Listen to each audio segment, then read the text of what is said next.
नमस्कार दोस्तों, मेरा नाम है आशुतोष और आप देख रहे हैं डायनामिक इम्पल्शन। आज के इस वीडियो में हम बात करेंगे 18 जून 2021 के करंट अफेयर्स की। तो हो सके तो वीडियो को अंत तक अवश्य देखिएगा। और हो सकता है आज के वीडियो में थोड़ा सा नॉइस हो, पानी का या फिर हवा का, तो मैं उसके लिए माफी चाहूँगा क्योंकि आज यहाँ पे बारिश वगैरह हो रही है। तो सबसे पहला प्रश्न है, बंदरगाह, नौवहन और जलमार्ग मंत्रालय ने किस मंत्रालय के साथ समझौते ज्ञापन पर हस्ताक्षर किए हैं? ए, पेयजल एवं स्वच्छता मंत्रालय, बी, अल्पसंख्यक कार्य मंत्रालय, सी, पृथ्वी विज्ञान मंत्रालय, डी, संस्कृति मंत्रालय। इसका सही उत्तर है संस्कृति मंत्रालय। तो राष्ट्रीय समुद्री विरासत परिसर के विकास में सहयोग लेने और देने के कारण समझौते ज्ञापन पर हस्ताक्षर किए गए हैं। तो दोनों ने हस्ताक्षर इसीलिए किए हैं क्योंकि संस्कृति मंत्रालय का तो यही कार्य है कि जो विरासत है, जो भारत की विरासत है, उसे सही करना। तो अगर ये सही करना है कहाँ पे, समुद्री इलाके में, तो समुद्री इलाके पे अगर सही करना है तो उस मंत्रालय से इजाजत लेनी पड़ेगी। तो अब समझौता हो गया है। अगला प्रश्न है, डीप ओशन मिशन को निम्न में से किसने मंजूरी दे दी है? ए, मनसुख मंडाविया, बी, नरेंद्र मोदी, सी, स्मृति ईरानी, डी, केंद्रीय मंत्रिमंडल, ई, नरेंद्र सिंह तोमर। तो मैंने 5 ऑप्शन इसीलिए दिए हैं क्योंकि फोटो में बहुत जगह बच रही थी और अच्छा नहीं लग रहा था, तो मैंने बोला एक और ऑप्शन दे देता हूँ। और ये मत समझिएगा कि ई इसका उत्तर नहीं हो सकता है।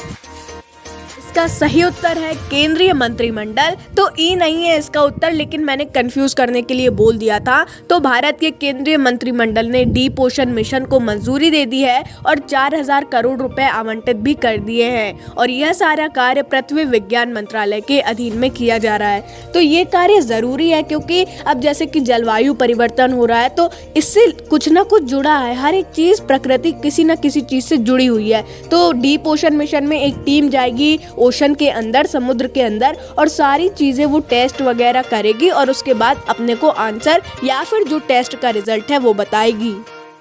अगले प्रश्न की ओर बढ़ते हैं। हाल ही में भारत और फिलीपींस के शोधकर्ताओं ने 15 मीटर ऊंचा पेड़ खोजा है। यह कहाँ स्थित है? ए, अंडमान और निकोबार द्वीप समूह, बी, पेरिस, सी, न्यूयॉर्क सिटी, डी, उपरोक्त में से कोई नहीं।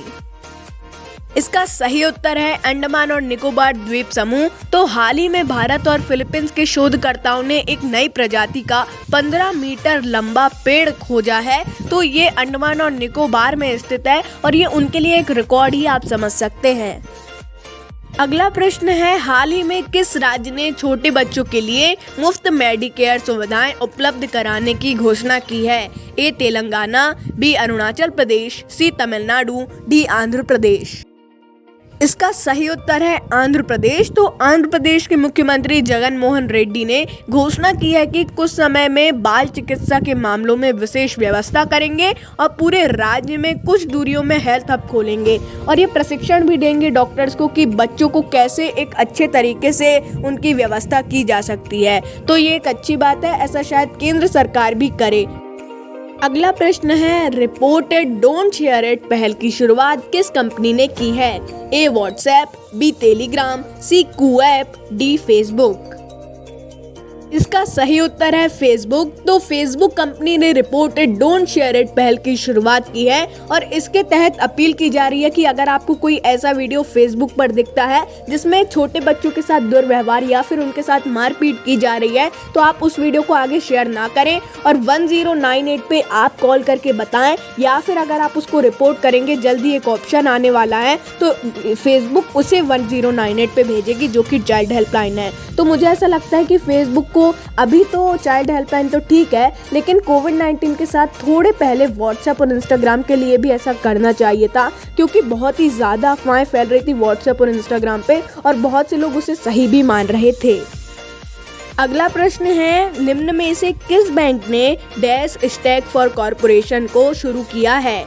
ए, HDFC, बी, ICICI, सी, एक्सिस, डी, कैनरा। तो जो डैश है उसमें बैंक का नाम है। अब आपको पता करना है कि वो कौन से बैंक का नाम है। अगर आपको इसके बारे में पता हो तो बहुत ही अच्छा है। इसका सही उत्तर है आईसीआईसीआई। तो आईसीआईसीआई बैंक ने घोषणा की है कि बहुत जल्द ही आईसीआईसीआई स्टैक फॉर कॉरपोरेट को शुरू किया जाएगा और इसके तहत सहायक कंपनी और हितधारकों को डिजिटल बैंकिंग के समाधानों के बारे में बताएंगे। तो अच्छी बात है अगर ऐसा कर रही है आईसीआईसीआई, तो जो डिजिटल पैसे वगैरह फंस जाते हैं शायद उनके बारे में भी बताएं या फिर और भी चीज़ें बताई जा सकती हैं। तो इसका आंसर आपको नहीं पता होगा, मुझे ऐसा लगता है, क्योंकि ये अभी नई नई न्यूज़ है और अभी बहुत से लोगों को इसके बारे में नहीं पता चला है। अगला प्रश्न है, किस यूनियन मिनिस्टर ने मिशन वन धन शुरू किया है? A doctor Harshvardhan, B S Jaishankar, C Arjun Munda, D Prahlad Singh Patel. इन सारी यूनियन मिनिस्टर्स के बारे में आपको पता होना चाहिए, अगर आंसर ना भी बने तो भी। तो अगर आपको नहीं पता है तो हमारा वीडियो आने वाला है जल्दी कैबिनेट मिनिस्टर्स का, देखना ना भूलें। इसका सही उत्तर है अर्जुन मुंडा। तो जनजातीय कार्य मंत्रालय के यूनियन मिनिस्टर अर्जुन मुंडा ने मिशन वन धन लॉन्च किया है। तो ये जो ट्राइबल अफेयर्स हैं, जो ट्राइबल लोग हैं, ट्राइबल एरियाज में लोग रहते हैं, उनके लिए ये एक अच्छी स्कीम है। अगला प्रश्न है, निम्न में से कौन सा देश 2016 से अपना पहला मनुष्य अंतरिक्ष उपग्रह बनाने की तैयारी कर रहा है? ए रशिया, बी नॉर्वे, सी चीन, डी अमेरिका। इसका सही उत्तर है चीन। तो चीन के जो अभी बना रहा है वो मानव अंतरिक्ष उपग्रह है, उसका नाम है शिंजो 12। तब से 2016 से बनाने की कोशिश कर रहा है। तो चीन की एक अच्छी बात यह है कि उसकी खबर अपने देश में भी नहीं फैलती और देश के बाहर जाने की तो बात ही नहीं है, क्योंकि देखिए 2016 से बना रहा है और न्यूज़ अभी पता चली है। तो एक बहुत ही अच्छी बात है चीन के लिए और अपने लिए ये नुकसान भी साबित हो सकता है। अगला प्रश्न है, शगुन रुपए कार्ड किस कंपनी के द्वारा निकाला गया है? A IDBI bank, B LIC, C Paytm, D both A and B. इसका सही उत्तर है बोथ ए एंड बी। तो आईडीबीआई बैंक और एलआईसी कार्ड सर्विस यानी कि एलआईसी सीएसएल लिमिटेड भी है इसके आगे, तो इन दोनों लोग मिलके बना रहे हैं। यहाँ पे आईबीडीआई हो गया, उसके लिए मैं माफ़ी चाहूँगा। तो देखिए इसकी एक फ़ोटो भी आपको स्क्रीन पर दिखाई जा रही है, तो बहुत ही अच्छी बात है। अब यूज़र्स के पास बहुत सी चॉइस आ गई हैं, हमको एसबीआई का लेना है, पेटीएम का लेना है, आईबीडीआई का लेना है, एलआईसी का लेना है, बहुत से आ गए हैं आजकल, तो ये एक अच्छी बात है। अंतिम प्रश्न की ओर बढ़ते हैं। यूनाइटेड नेशंस ट्रेड फोरम में भारत का प्रतिनिधित्व किसने किया? A S Jaishankar, B Narendra Modi, C Nirmala Sitharaman, D Piyush Goyal. इसका सही उत्तर है पीयूष गोयल। तो 2021 में संयुक्त राष्ट्र ट्रेड फोरम में भारत का प्रतिनिधित्व रेल व वाणिज्य मंत्री पीयूष गोयल ने किया। आपको लगा होगा विदेश मंत्री एस जयशंकर ने किया, लेकिन नहीं, वो अभी विदेश दौरे पर हैं, इसके कारण पीयूष गोयल ने इसका प्रतिनिधित्व किया है। तो दोस्तों मिलते हैं अगले वीडियो में। नमस्कार, देखते रहिए डायनेमिक इम्पल्शन।